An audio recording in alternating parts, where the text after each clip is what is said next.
Hi there, it's Karen at Corrie Papercrafts here, independent Stampin' Up demonstrator in central Scotland. Welcome back to another Simple Sundays project, and today it's this little box here. It's big enough to hold a mini Ritter Sport like this, and I based it on a box that I made just recently actually as a customer thank you gift. For December I made these for my customers, and inside I put a little bar of Scottish Fine soap. I don't think I've got one handy. Yes, I have. Just a little bar of soap like this, a sea kelp fragrance. So I thought I would make it again because I realised that it would fit a mini Ritter Sport, and I decided to use the gorgeous honeybee paper, or the golden honey paper that's free with Celebration just now. I'll let you see very quickly.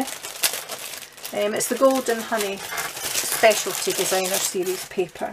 So with a spend of £45 you can get this gorgeous paper for free.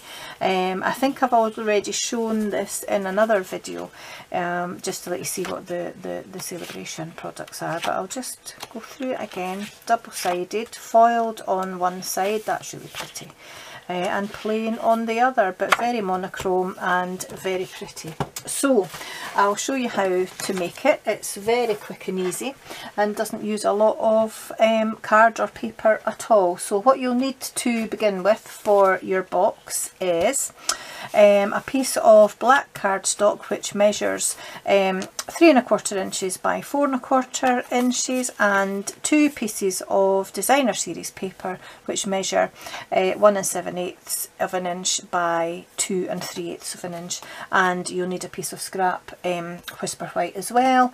You'll also need a piece, a tiny piece of foiled paper. It should really be gold, but I think this is the copper one because I don't have any gold and it was just a scrap that I found, but you don't really notice that it's different particularly to the gold on the DSP, so I just went with that. So not a lot of scoring to do. If I just move everything to the side, I'll bring in my scoreboard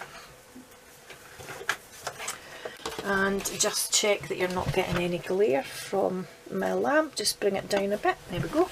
So on the long side of your cardstock you're going to score it at, let me think now, going to score it at 1 7/8 of an inch and 2 3/8, and then turn it to the short side and you're just going to score at, oh oopsie daisy, not do that, score it at 1/2 inch on either side.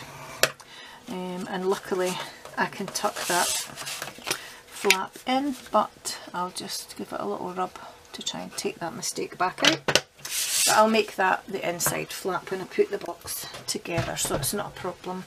So I'm going to fold and burnish on all my score lines.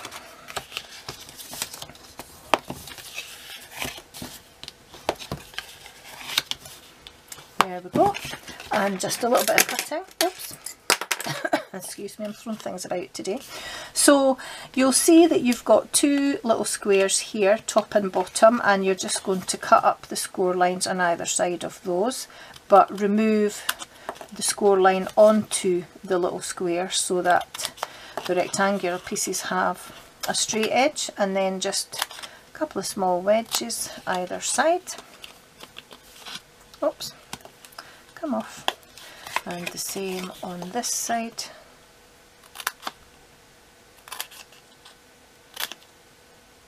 There we go. And that's all the cutting done as well. And then before I put the box together, I'm going to pop my panels of DSP on. And let me see. So this is going to be the inside one here. Okay. So I need my multi-purpose liquid glue just to stick the DSP on. There we are.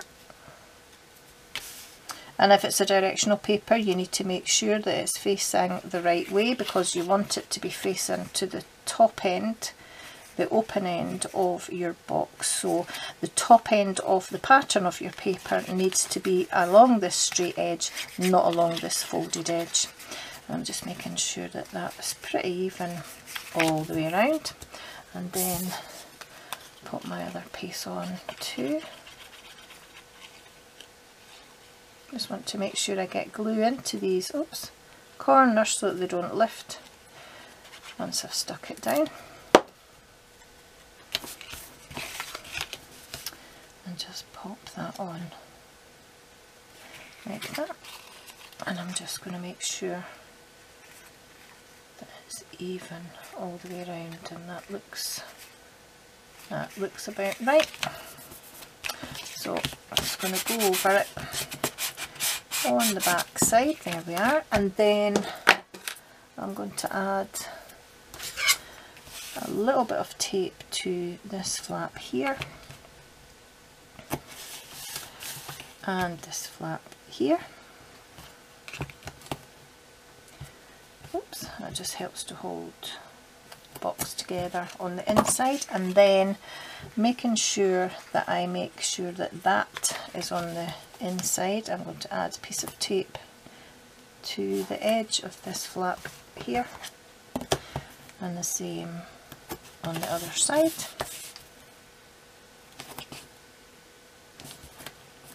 There we are.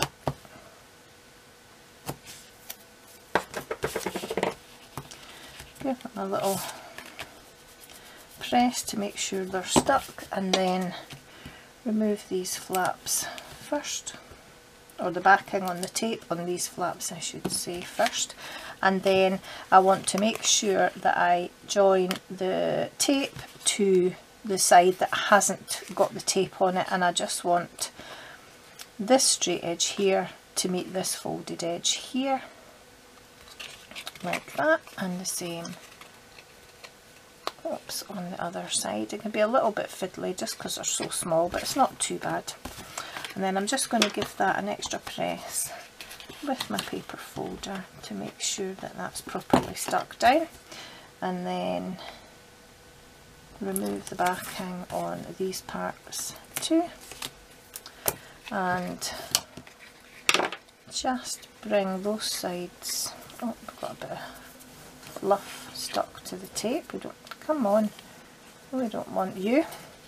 So this flap goes over this flap here. I just want to line them up and press it down. Oops, I've got dropsy today, honestly. And then again, just making sure that they're joined together and press it down, and then I just went in with my paper folder and gave it an extra press, and that's my box made. And then I just need to decide which is going to be the front and which is going to be the back. I think I'll make this the back because the sentiment otherwise is going to cover up that lovely bee, so I'm going to make this the front. So all I need to do is pop my sweetie in, and then I'm going to use the Daffodil Delight ruched ribbon, and I'm just going to tie round enough for me to tie a bow, or bring round enough for me to be able to tie a bow, thereabouts. And that's exactly what I'm going to do, just going to tie it in a little bow. It's quite forgiving, this ribbon, it's not too slippy, so it doesn't try to undo itself too much when you're trying to tie it and needing free hands to do that. That's it. So hopefully I will be able to successfully tie a bow. We'll see. There we are. And I'm not worrying too much about where the tails are, to be honest. It's just a little gift, and I just want it to be cute rather than perfect. I'm just going to resize the loops of my bow a little bit, and then just which way are you going to go? That way, I think. So I'm just going to trim the ends like so, and then I'm going to bring in my little piece of Whisper White and my Honeybee stamp set, and I'm just going to use this cute little hello. It's a gorgeous stamp set. I've not really used it very much, but I'm just going to use a little thank you from here. Lovely font it has. I've already mounted that on my stamp block, and I'm just going to stamp that in Memento, just in black, just about there. And then I'm going to use my 1-inch circle punch just to punch that out. Did I just smudge that? No, I thought I had. There we go.